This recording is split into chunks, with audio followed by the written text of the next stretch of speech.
सो उम्मीद करता हूँ आप खरीद से होंगे। हेल्थ टिप्स में एक नए टॉपिक के साथ आपके सामने हाजिर हैं।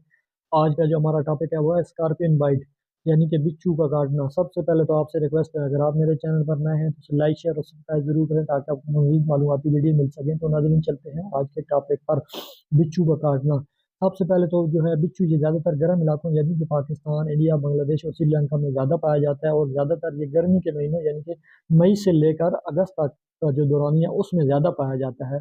और ये बेसिकली आपके जो जिस्म में न्यूरॉन्स होते हैं जो कि सिग्नल का काम करते हैं, दिल और दिमाग को जो सिग्नल का काम करते हैं, ये जब काटता है तो इसका जो जहर है आपके न्यूरॉन्स को मुतासर करता है, यानी आपके दिल और दिमाग के जो सिग्नल्स हैं उनको मुतासर करता है, इसलिए ये बहुत जहरीला है। आपने इसका ख्याल रखना है। इसकी अलामात की बात की जाए तो इसकी अलामात में सबसे पहले उस जगह पे जिस जगह पे काटा है पेशेंट को शदीद किस्म का दर्द होता है, साथ वो जगह रेड हो जाती है, उस जगह पे स्वेलिंग भी साथ हो सकती है, और अक्सर जो जहरीले बिच्छू होते हैं वो काटते हैं तो वो जगह आपकी नीली भी हो सकती है। अगर आपको बिच्छू ने काट लिया तो आपकी उसके फर्स्ट एड के तौर पर, अगर आपके पास घर में कोई और चीज़ नहीं है तो आपने उसको फ़ौरन बर्फ़ टकोरनी है जिससे उसको वक्ती तौर पर राहत मिलेगी। अगर आपके पास क्वालिफाइड मेडिकल असिस्टेंट है तो आप उसकी फर्स्ट एड घर में कर सकते हैं, नहीं तो आप उसको फ़ौरन किसी नज़दीकी मालिज के पास ले जाएं। उसकी फर्स्ट एड में आप उसको ज़ैलोकेन 2% इंजेक्शन, वो जो लोकली उसके जो सराउंडिंग एरिया जहाँ पे काटा है उस एरिया में आप लगा सकते हैं, इससे उसको काफ़ी राहत मिल सकती है। उसके साथ आप उसको जो है ना दर्द को कम करने के लिए डाइक्लोफेनिक सोडियम के नाम से इंजेक्शन है इंट्राग्लूटियल लगा सकते हैं। साथ अगर दर्द ज़्यादा है तो फिर आप टोराडोल इंजेक्शन भी उसको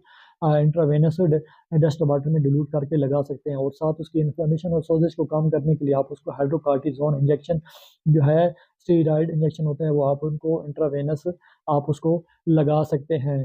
साथ उसको जो है आप पेन किलर में टेबलेट टोनोफ्लेक्स भी आप सुबह शाम एक एक टेबलेट दे सकते हैं। साथ उसके डेंस एंड डीस जो उसकी सोजिश और इन्फ्लेमेशन को कम करने के लिए वो भी आप सुबह शाम एक एक टेबलेट दे सकते हैं। साथ है स्टीरॉइड टेबलेट सॉफ्ट या रिजेक्स के नाम से कोई भी टेबलेट इजीली जो अवेल होती है वो आप उसको सुबह शाम एक 3 दिन के लिए दे सकते हैं। साथ जो इसकी प्रिकॉशंस की बात करें तो इसकी प्रिकॉशंस ये ज़्यादातर जो है खुले इलाकों में, यानी कि आबादी से दूर खुले इलाकों में ज़्यादा पाए जाते हैं। यानी कि आप जंगल वगैरह में जाते हैं या ऐसे एरियाज में जाते हैं जहाँ पे सब्ज़ा वगैरह ज़्यादा है या घास वगैरह जो लोग काटते हैं तो उनको ज़्यादा खतरा होता है, या फिर जो लोग ज़मींदार होते हैं ज़मींदारी करते हैं तो उनको ज़्यादा खतरा होता है। तो वो आपने कोशिश करनी है कि जब उस तरह का काम करें, एक्टिविटी करें, तो अपना जो है ना इर्द गिर्द नज़र रखें, कोई इस तरह की चीज़ है तो आप ख्याल रखें। उसके साथ जो लोग नीचे ज़मीन पर सोते हैं वो कोशिश करें कि वो ज़मीन पर ना सो, अगर सोते भी हैं तो मच्छरदानी का इस्तेमाल करें ताकि बिच्छू आपको ना काट सके, आप इससे बच सकें। इसके अलावा आप कोशिश जो लोग घास वगैरह काटते हैं वो कोशिश करें आप ग्लव्स वगैरह या दस्ताने वगैरह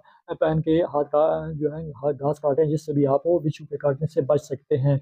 उम्मीद करता हूँ आपको मेरी आज की वीडियो अच्छी लगी होगी। अगर अच्छी लगी तो इसे लाइक शेयर और सब्सक्राइब ज़रूर करें। अपने और अपने ज़रूर ख्याल करें। तो नाज़रीन मिलते हैं नेक्स्ट वीडियो में किसी और टॉपिक के साथ। अल्लाह हाफ़िज़।